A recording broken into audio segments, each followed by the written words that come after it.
Hey guys, thanks for checking in with STOP. So we're talking about how deleting your old emails can help reduce your carbon footprint. How much did COVID drive us towards our devices? I hear some people say, the next generation are addicted to their screen. And I can't help but think, well, you had to be online for school, homework, entertainment. It's not like you could just go to a friend's place and hang out. Not that I do that anyway. But the point is, no wonder we're addicted. Question. What's the environmental impact of communicating this way? I get a lot of emails and I take many photos. Do you want to take a guess at how many I have in my inbox right now? 56,682. I've got more than that. Okay, you've heard of The cloud. right? Not the soft, pillowy ones that are up in the sky. I mean the ones that are down here, among us. Most of us use The cloud. every day, but what does The cloud. actually look like? As usual, I don't know. So, let's speak to someone who does. Professor Peter Ralph is the Executive Director for the Climate Change Cluster at UTS. I don't know what that means either. Hi Peter. So, we're not talking about the energy it takes to power my laptop, right? We're talking about where all my old emails are stored. Exactly. And so what we've got to understand is where the emails are stored and where the photos are stored.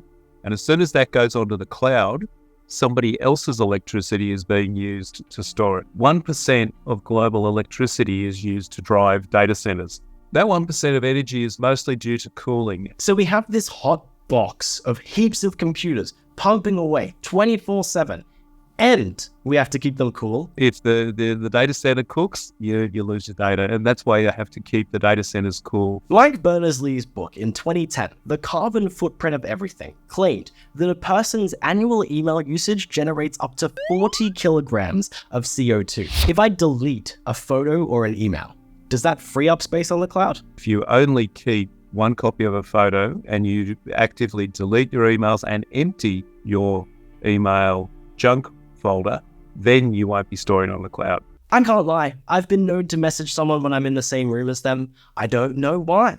Maybe it's a shame thing, like I can't talk to someone if they're looking at me. That's why I exclusively pre-record everything and will never live stream. Stop asking.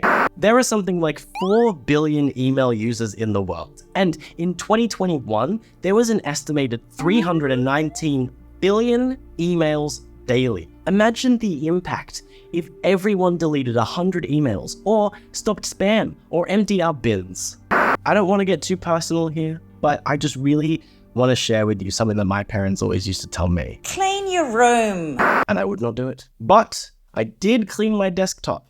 And cleaning is good for your mental health. It gives you a sense of control, it releases endorphins, and it helps you focus. It also, Peter, reduces CO2 emissions. Yes, exactly. To help reduce the energy costs and reduce the carbon emissions from these data centers. So this is the real challenge, giving somebody else the responsibility for their electricity, for their storage. And it's not on your computer, so you don't feel responsible for it, and you put it off into this fluffy thing called the cloud. So the message for today is take responsibility, take control, and feel good.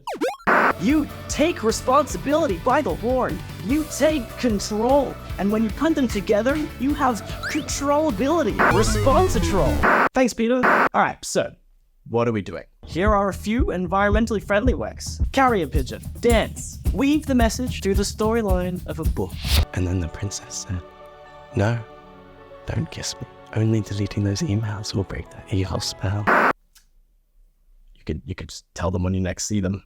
4 things. 1. Delete your emails and photos. 2. Empty your bin. 3. Empty your spam or junk folder. And 4. Unsubscribe from all the pesky email lists that you don't want. You can use the hashtag STOP2030 or the cloud.